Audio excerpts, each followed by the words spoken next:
కావాల్సింది ఆలయ పవిత్ర దెబ్బ తినకూడదు. రాజకీయాలతో భక్తుల సంబంధం లేదు కదా. జగన్ క్రిస్టియన్ కాబట్టి, జగన్కు హిందూ మత విశ్వాసం లేదు కాబట్టి ఉద్దేశపూర్వకంగా తిరుమల పవిత్రతను తగ్గించేశారు, భక్తుల మనోభావాలతో ఆడుకున్నారు అన్నది తెలుగుదేశం పార్టీ అండ్ జనసేన నాయకుల ఆరోపణలు. ఆ పార్టీల సోషల్ మీడియా కూడా ఇదే విషయాన్ని జగన్ని ట్రోల్ చేస్తోంది. అంటే గతంలో అక్షింతలు దులుపుకున్నారు అని చెప్పి, ప్రసాదం ఇస్తే దాన్ని తిరస్కరించారు అని చెప్పి, ఎప్పుడు కూడా భారత్తో కలిసి తిరుమల వెళ్ళలేదు అని చెప్పి రకరకాలుగా ట్రోల్ చేస్తూ ఉన్నారు sir. At the same time YSR Congress party social media కూడా పవన్ కళ్యాణ్ని ట్రోల్ చేస్తోంది. గతంలో వివిధ సందర్భాల్లో కులం మతంపై పవన్ కళ్యాణ్ చేసిన కామెంట్స్ ఒకసారి. లేదు ఆంధ్ర వాళ్ళకి, ఎప్పుడు ఆంధ్ర భావన వస్తో తెలియదు. నా కులం ప్రాతిపాదిక సరే కొంతకాలం వరకు జరిగింది. 2019 తర్వాత కులం కూడా పోయింది. ఇప్పుడు సొంత కులాన్ని కూడా వెనకేసుకురావట్ల.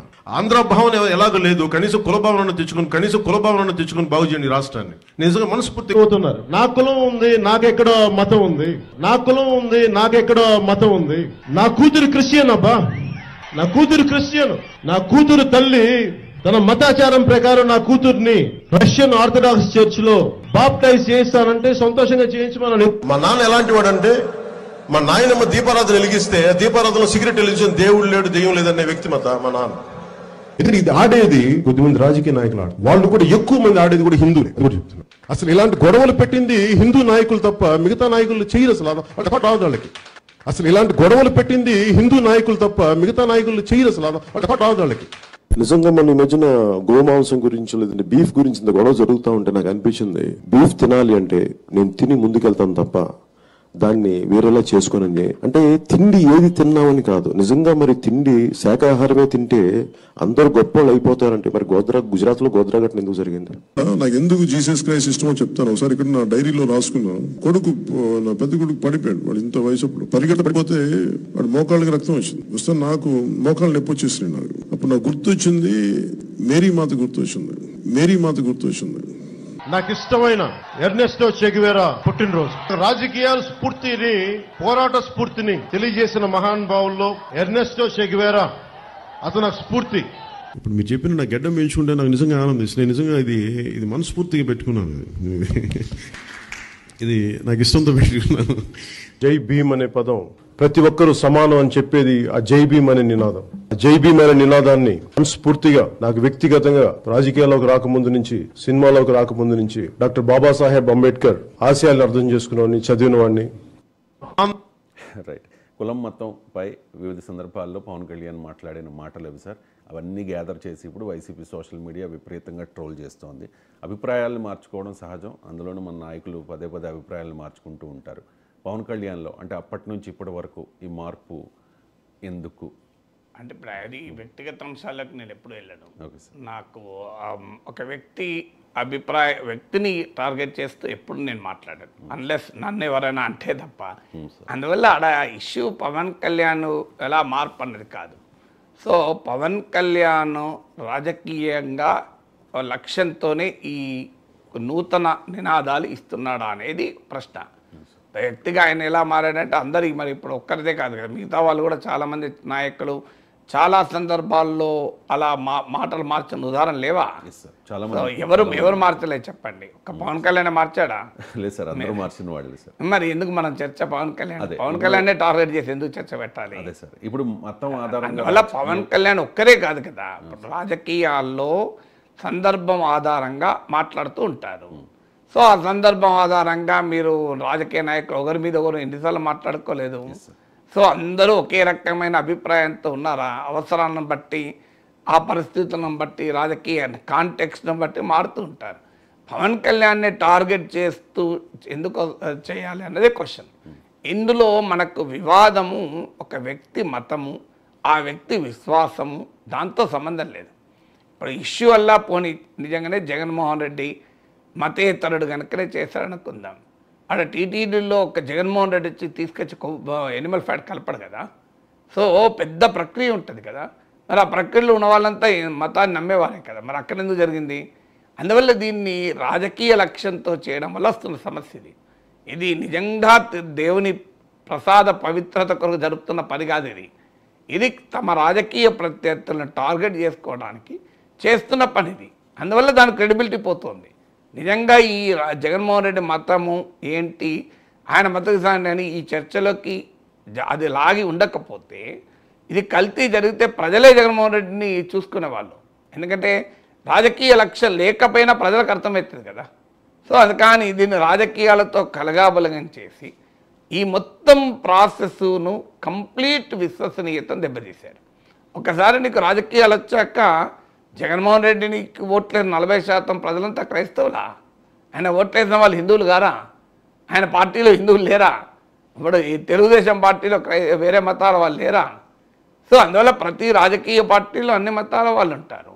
ఒక భారతీయ జనతా పార్టీ మాకు కూడా మీకు ఆఖరి మాకు పాస్మండా ముస్లిమ్స్ కావాలి, మాకు ఇవాళ కేరళలో త్రిశూర్లో ఎంపీ గెలిచారంటే క్రిస్టియన్ చర్చ్ సహకారంతోనే గెలిచారు కదా. నార్త్ ఈస్ట్లో బీజేపీ గెలుస్తుంది అంటే క్రిస్టియన్ చర్చ్ సహకారంతోనే గెలిచారు కదా. అందువల్ల మనము ఇందులో మతాన్ని తీసుకొచ్చి నాయకుల మత విశ్వాసాలను తీసుకొచ్చి మతపరమైన విభజన రాష్ట్రంలో తీసుకురావాలి.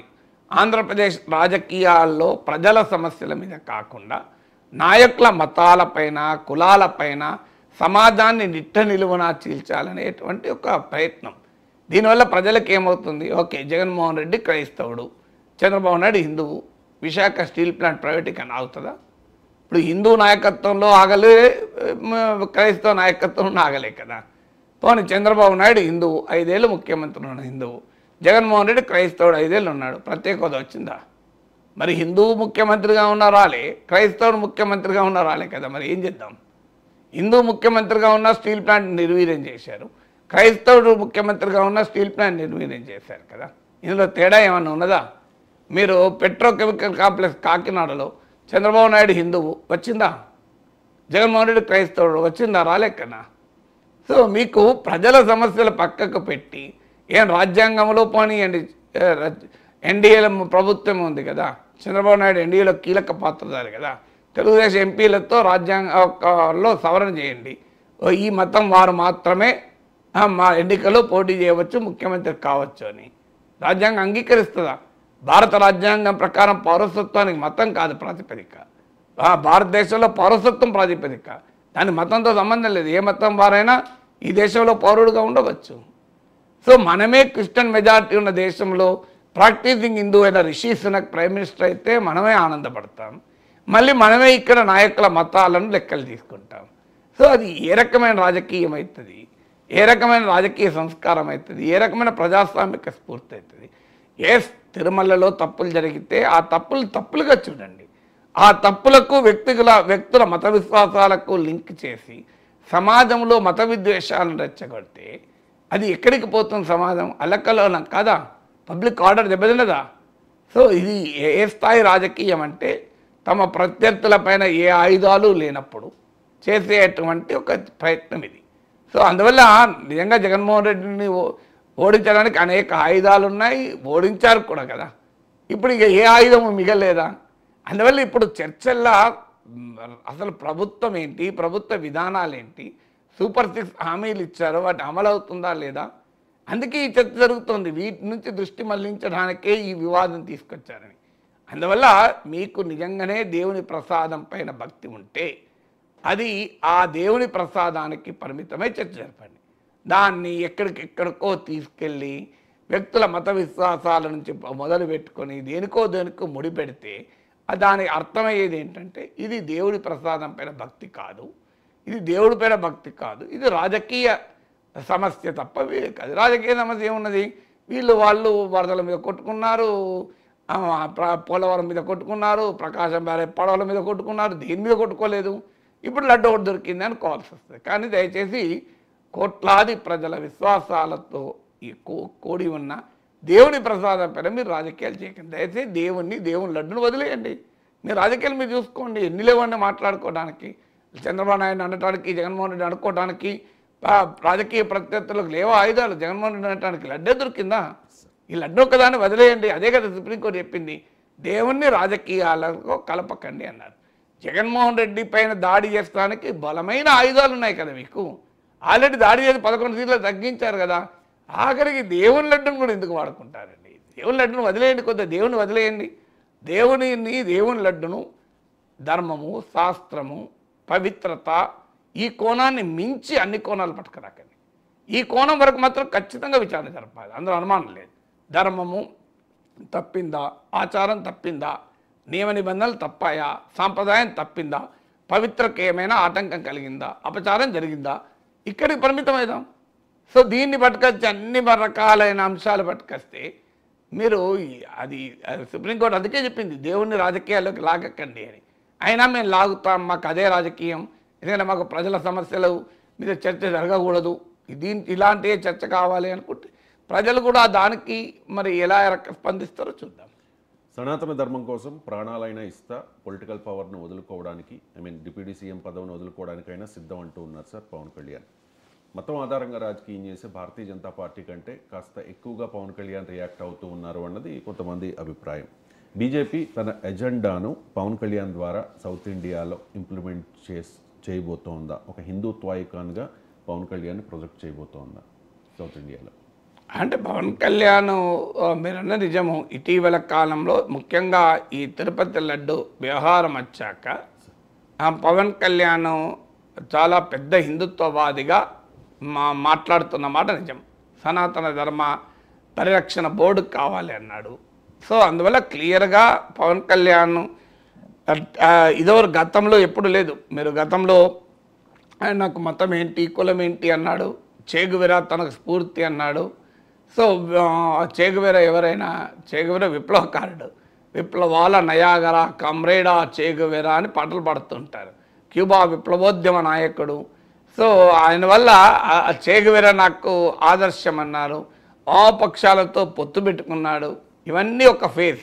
ఈ ఫేజ్లో బీజేపీతో పొత్తు పెట్టుకున్న వాళ్ళు చాలామంది ఉన్నారు. కానీ పవన్ కళ్యాణ్ ఏకంగా హిందుత్వవాదిగా మారి ఇక్కడికి రాష్ట్రానికే పరిమితం కావడం లేదు. మీరు గమనిస్తే తిరుపతి తిరుమల ప్రసాదంలో కల్తీ, అది ఇష్యూ. ఆ ఇష్యూని ఎక్కడి దాకా పట్టుకెళ్ళాడు పవన్ కళ్యాణ్ అంటే తమిళనాడు పట్టుకెళ్ళాడు.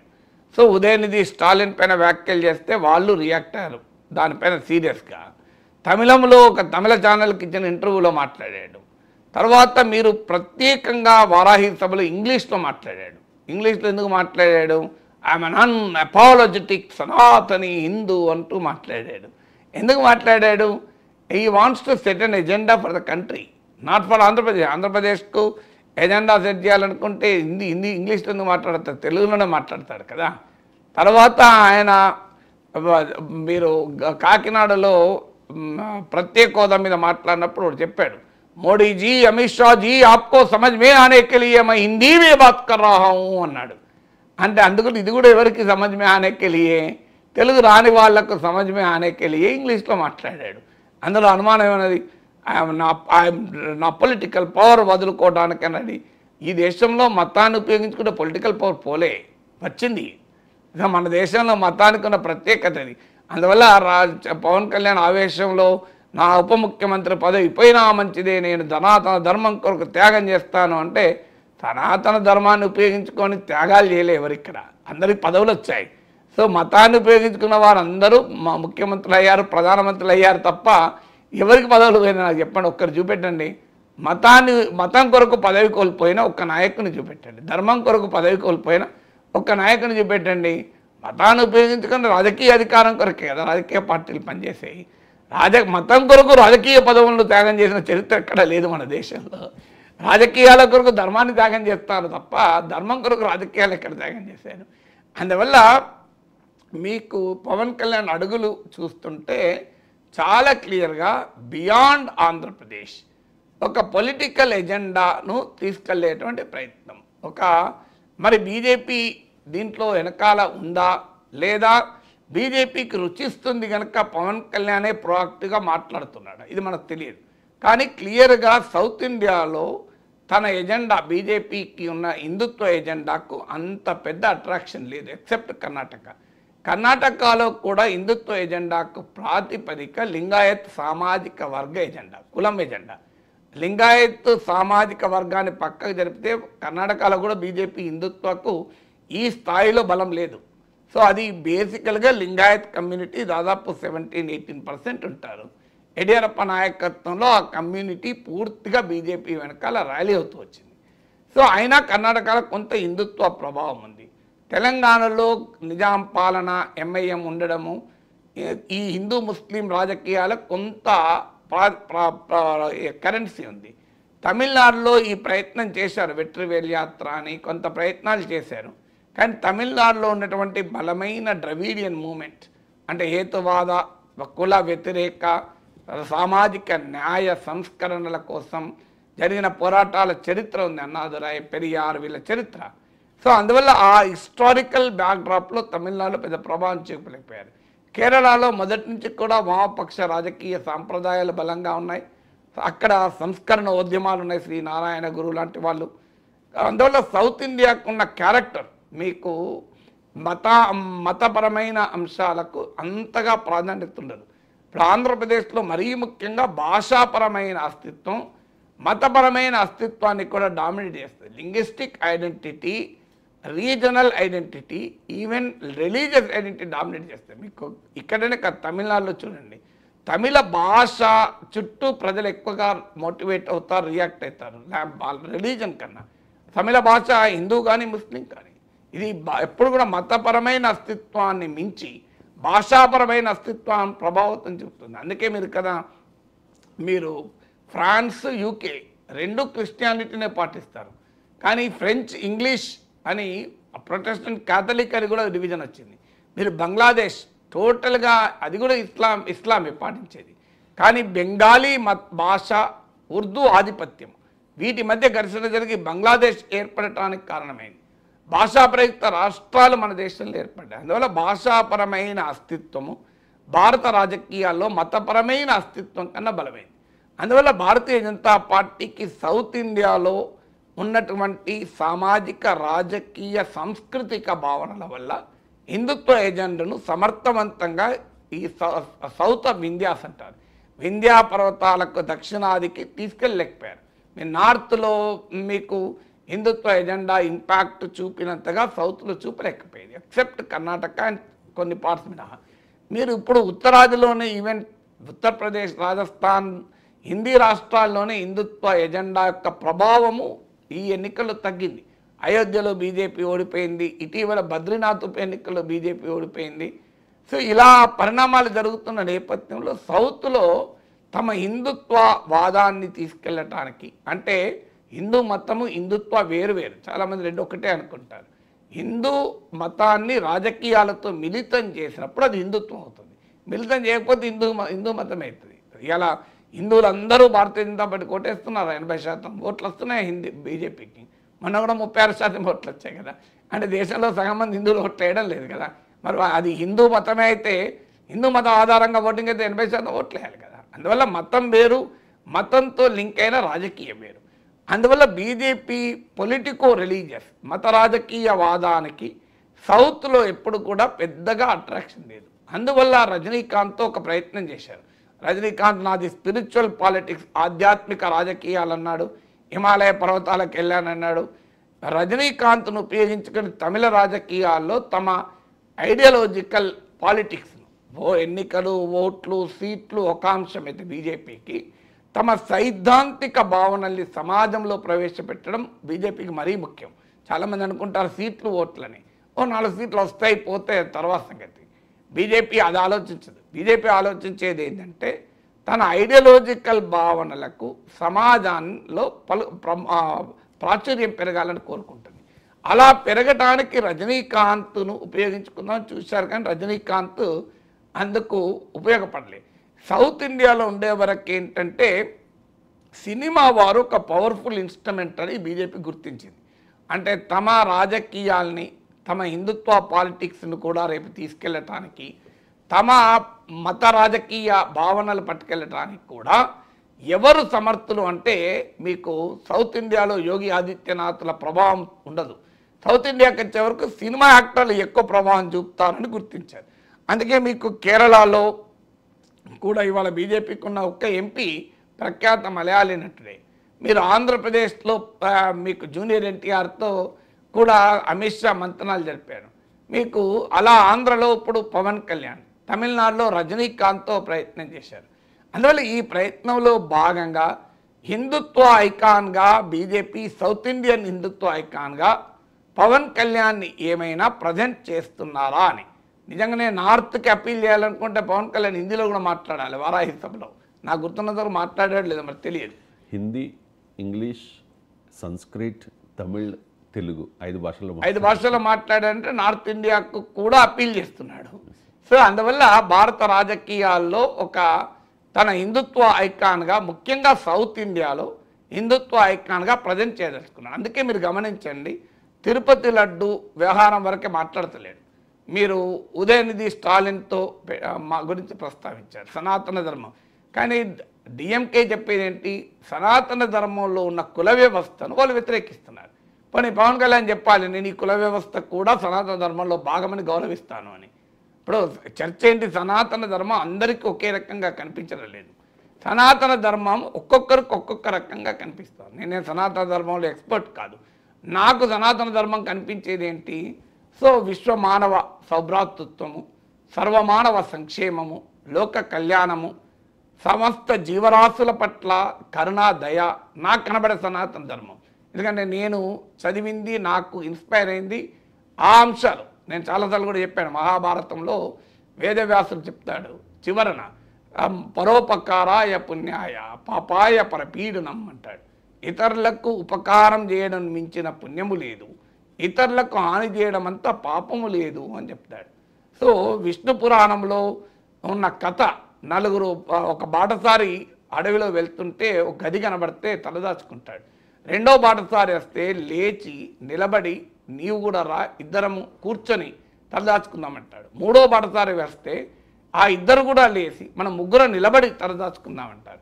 ఈలోగా అలా అంతటి ఒక గొప్ప విశాలమైన స్వభావం హిందూ ధర్మం. రామానుజాచార్యునికి నారాయణ మంత్రాన్ని గురువు జపించి, ఈ మంత్రం నీవు ఎవరికైనా చెబితే నీ తల పలుగుతుంది అనుకుంటే ఆయన ఒక ఎత్తైన ప్రదేశంలో నిలబడి గ్రామంలో అక్కడున్న వాళ్ళందరినీ పిలిచి చెప్తాడు, గురువు వచ్చి నీకు తల పలుగుతుంది అన్నాను కదా, ఎందుకు చెప్పావంటే నా తల పలిగినా మంచిదే, 1000 మందికి మంత్రం ఉపదేశం చేయడం ద్వారా నా జన్మ ధన్యమవుతుంది అంటాడు. ఇది నేను నమ్మే సనాతన ధర్మం, నాకు అర్థమైన సనాతన ధర్మం. భగవద్గీతలో శ్రీకృష్ణ పరమాత్మ అంటాడు, ఎవరు ఏ దేవుని యందు భక్తి కలిగినా వారిలో ఆ దేవుని యందు భక్తిని నేనే కల్పిస్తాను అర్జున అన్నాడు. ఇది భగవద్గీత చెప్పిన తత్వం. సో నాకు అర్థమైన సనాతన ధర్మం ఇది. ఇంకొకరికి ఆ సనాతన ధర్మంలో కులతత్వము, స్త్రీల పట్ల ఒక చిన్న చూపు, అది కనుక అర్థమైంది అనుకోండి, దాన్ని డిఎంకే వ్యతిరేకిస్తుంది. సో సనాతన ధర్మంలో ఏముంది అనేది చెప్పకుండా ఐఎమ్ సనాతన హిందూ, వాట్ ఈస్ దట్ మీ ప్రజలకు చెప్పాల్సింది ఏంటంటే, ఇంకో సనాతన ధర్మంలో ఉన్న ఈ గొప్ప అంశాలు ఒక సర్వమానవ సౌభ్రాతృత్వం సనాతన ధర్మంలో భాగం. నేను ఆ సర్వమానవ సౌభ్రాతృత్వాన్ని గౌరవిస్తాను అని చెప్పాలి. అది చెప్పకుండా కేవలం సనాతన ధర్మం అంటూ మాట్లాడుతూ ఇక ఉదయనిధి స్టాలిన్ పైన అటాక్ చేశారు.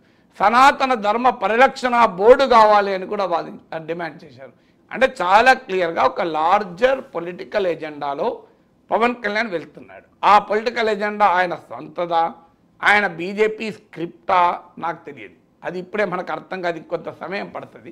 బట్ డెఫినెట్గా సౌత్ ఇండియన్ హిందుత్వ ఎజెండాగా మరి ఎమర్జ్ కాదలుచుకున్నాడా? ఆంధ్రప్రదేశ్ రాజకీయాలు ఇప్పటి వరకు భాష చుట్టూ, ఇంతకుముందు అన్నాడు చూడండి పవన్ కళ్యాణ్, మా రాష్ట్రం చుట్టూ, రాష్ట్ర ప్రయోజనాల చుట్టూ తిరిగిన ఆంధ్రప్రదేశ్ రాజకీయాన్ని మతం చుట్టూ గనక తిప్పితే ఎవరికి లాభం అవుతుందో తెలుగుదేశానికి కూడా అర్థం కావాలి. నేను గతంలో కూడా విశ్లేషించాను. భారతదేశంలో మత రాజకీయాల్ని టేకప్ చేసిన ఏ ఇతర ఐడెంటిటీ మిగలలే. కాశ్మీరీ ఐడెంటిటీ కలిగిన పీడీపీ, సిక్ ఐడెంటిటీ కలిగిన అకాలీదళ్, కాస్ట్ ఐడెంటిటీ కలిగినటువంటి ఎంబీసీ కుల మోస్ట్ బ్యాక్వర్డ్ క్లాస్ ఐడెంటిటీ కలిగిన నితీష్ కుమార్, మరాఠా ఐడెంటిటీ కలిగిన శివసేన, రీజనల్ ఐడెంటిటీ కలిగిన బిజు జనతాదళ్, తమిళ ఐడెంటిటీ కలిగిన అన్నా డిఎంకే, యాంటీ లెఫ్ట్ ఐడెంటిటీ కలిగిన మమతా బెనర్జీ, ఇవన్నీ కూడా దెబ్బతిన్నాయి. తెలంగాణ ఐడెంటిటీ కలిగిన బీఆర్ఎస్ కూడా మొదటి టర్మ్లో బీజేపీతో పోరాడకుండా ఇన్ని రకాల, ఇప్పుడు ఇన్ని అస్సాంలో అస్సామీ ఐడెంటిటీ కలిగిన అస్సాం గణ పరిషత్, జాట్ ఫార్మర్ ఐడెంటిటీ కలిగిన జననాయక జనతా పార్టీ, ఇవన్నీ కూడా మీకు ఎప్పుడైతే హిందుత్వ పొలిటికల్ ఐడెంటిటీతో కాంప్రమైజ్ అయ్యారో, కొలాబరేట్ అయ్యారో, అల్టిమేట్గా హిందుత్వ పాలిటిక్సే ప్రివేల్ అయ్యాయి. ఇప్పుడు రేపు కూడా అదే జరుగుతుంది. తెలుగుదేశం పార్టీ కూడా సవాల్ తప్పదు, మీరు చూస్తుండండి. మరి పవన్ కళ్యాణ్ అన్న మరి ఈ ప్రాసెస్లో పవన్ కళ్యాణ్ ఎమర్జ్ కావాలని చూస్తున్నాడా, లేదా పవన్ కళ్యాణ్ను బీజేపీ ప్రొజెక్ట్ చేస్తుందా? These are all political questions. ఈరోజు ఆన్సర్స్ లేవు, బట్ డెఫినెట్గా ఇవి valid relevant political question. Andhra Pradesh రాజకీయాల భవిష్యత్తులో ఎలా షేప్ అవుతాయన్న దానికి ఈ పొలిటికల్ క్వశ్చన్స్ అయితే ఉపయోగపడతాయి. Right sir. అయోధ్య రామాలయ ప్రారంభోత్సవానికి పెద్దల్ని పిలిచారు, అదానీ, అంబానీ, అమితాబ్ బచ్చన్ ఇలాంటి వాళ్ళని పిలిచారు. కానీ ద్రౌపది ముర్ము ఆదివాసీ కాబట్టి మీరు పక్కన పెట్టారు అంటూ గతంలో రాహుల్ గాంధీ ఒక కామెంట్ చేశారు సార్. దాన్ని కూడా పవన్ కళ్యాణ్ రైజ్ చేశారు. గతంలో రాహుల్ చేసిన కామెంట్ ఒకసారి ప్లే చేయండి. सबसे पहले आपने राष्ट्रपति से कहा कि भैया आप आदिवासी हो, आप तो अंदर आ ही नहीं सकती, अलाउ नहीं है आपको। उसके बाद अमिताभ बच्चन को बुला लिया, अदानी को बुला लिया, अंबानी को बुला लिया, किसी एक मजदूर को नहीं आने दिया। आपने किसी बढ़ई को देखा, किसान को देखा, मजदूर को देखा? कोई नहीं। डांस गाना चल रहा है, प्रेस वाले हाय हाय हाय कर रहे हैं, नाच गाना चल रहा है, डांस चल रहा है, पूरा हिंदुस्तान डांस कर रहा ఆ है। ఈవెంట్ ని నాచ్ గానా అనడానికి పవన్ కళ్యాణ్ అబ్జెక్ట్ చేశారు సార్. ఒకసారి ఆ బయట కూడా పవన్ బయట. I will make my stand clear to you today.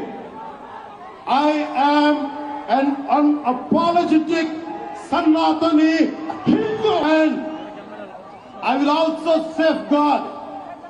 I'm conveying this to the so-called secularists who ridicule my Sanatana Dharma. Let me tell you today, and I will safeguard my Sanatana Dharma with my life. If it gets attacked, trivialized and abused, if I have to lose everything, including my life and my political position as Deputy CM and this political power, I am ready to let it go. This is an oath I have taken in my life when I was at the age of 21. The honorable opposition leader, Sri Rahul Gandhi says, Ayodhya ceremony, when he compares to it as a Nachigan Sabha, none of the Sanatani Hindus should not get hurt. We have to be happy about it. And you want the votes of all the Sanatani Hindus to get into the power, to be a political leader, to be in the opposition. But you don't respect Lord Rama. You might hate Modi ji. You might hate us.